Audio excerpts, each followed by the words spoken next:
সালামু আলাইকুম। আমি doctor Naimul Kibria, BHMS, Bangladesh Mohiuddin medical college, ৩৯তম ব্যাচ। আজকে যে বিষয় নিয়ে আলোচনা করব তা হলো আঘাতের কারণে নিঃশ্বাস বন্ধ হয়ে গেলে অথবা মৃত্যুর মতো পড়ে থাকলে হোমিওপ্যাথিতে এই হঠাৎ এই যে অ্যাক্সিডেন্টাল বা ইমার্জেন্সি অবস্থায় কি ওষুধ দেওয়া যাইতে পারে। আঘাতের জন্য হোমিওপ্যাথিতে অনেক রকম ওষুধ আছে। আঘাতের ধরন হিসাবে, আঘাতের কারণ হিসাবে, তারপর আঘাতের প্রকৃতি, এই আঘাতের কারণে কি হয়েছে হওয়ার অবস্থা ভেদে, আবার স্থানের অবস্থা ভেদে ভিন্ন ভিন্ন ওষুধ হয়। আজকে আমরা শুধু এতটুকু বলবো যে আঘাত পাইছে, বড় ধরনের কোনো একটা আঘাত পাওয়ার কারণে দম বা নিঃশ্বাস বন্ধ হয়ে যাওয়া অথবা মৃত্যুর মতো ফিট হয়ে গেলে, মানে অজ্ঞান হয়ে গেলে আমরা কি কি ওষুধ দিতে পারি, কখন কি ওষুধ দিতে পারি। এখানে প্রথমেই বলে রাখা ভালো যে হোমিওপ্যাথিতে রোগীর ধরন হিসেবে ওষুধ হয়। এই জন্য হোমিওপ্যাথি বেশি পড়তে হয়। একজন ভালো ডাক্তার ছাড়া হোমিওপ্যাথি ওষুধ খেলে খুব একটা কাজ হয় না।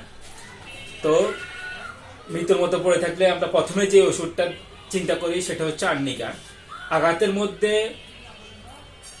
কোথাও থেকে পড়ে গেলে বা যে কোনোভাবে কঠিনভাবে আঘাত পাওয়ার পরে নিঃশ্বাস বন্ধ হয়ে অজ্ঞানের মতো হয়ে গেলে বা মৃতর মতো হয়ে গেলে আমরা প্রথমে আর্নিকা দিব। যদি রক্তস্রাব না হয়, যদি রক্ত প্রবাহিত না হয়, আঘাত পাইছে কিন্তু রক্ত প্রবাহিত হয় নাই, ব্যাস এমনি অজ্ঞান হয়ে গেছে অথবা নিঃশ্বাস বন্ধ হয়ে গেছে, স্থির হয়ে গেছে, মনে হয়েছে মরে যাচ্ছে বা মরে গেছে, তখন আমরা প্রথমে আর্নিকা দিব। এরপরে আঘাতের কারণে যদি প্রচুর রক্তক্ষরণ হয় বা রক্তক্ষরণ হচ্ছে সাথে সাথে অজ্ঞান হয়ে গেছে বা মৃত্যুর মতো মনে হচ্ছে, তখন আমরা প্রথমে চায়না দিব এবং সাথে সাথে আর্নিকাও দিতে পারি। আর্নিকা চায়না দুইটাই দেওয়া যায়।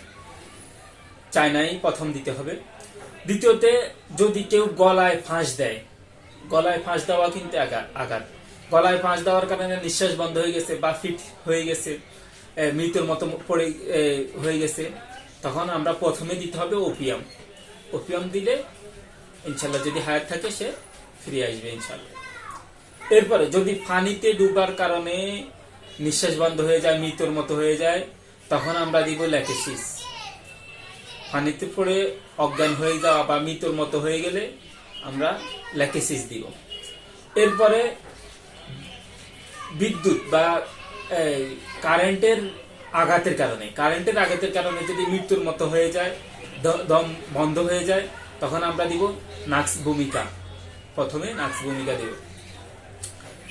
আর সদ্য প্রসূত বাচ্চা অর্থাৎ মাত্র ভূমিষ্ঠ হচ্ছে কিন্তু এখনো নিঃশ্বাস ফেলতেছে না, মৃত্যুর মতো পড়ে আছে, তখন আমরা 4টা ওষুধের কথা চিন্তা করতে হয়। প্রথম হচ্ছে অ্যাকোনাইট, দ্বিতীয়তে চায়না, তৃতীয়তে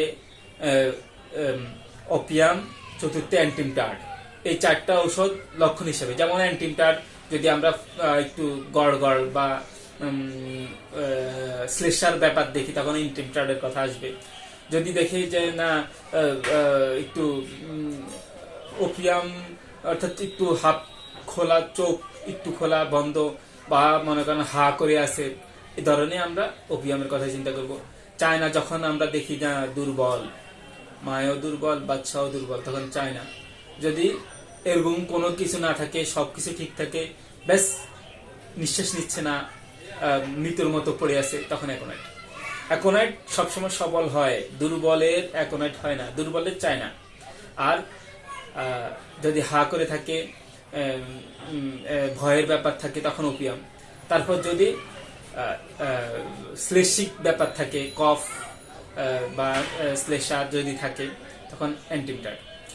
এরপরে আমরা বলবো যদি কেউ বজ্রপাত, বিদ্যুৎ চমকানোর কারণে যদি অজ্ঞান হয়ে যায় বা অসুস্থ হয়ে যায় অথবা নিঃশ্বাস বন্ধ, ভয়ে নিঃশ্বাস আটকে যায়, এটা ফিট খায়, তখন আমরা জেলসিনাম দেব।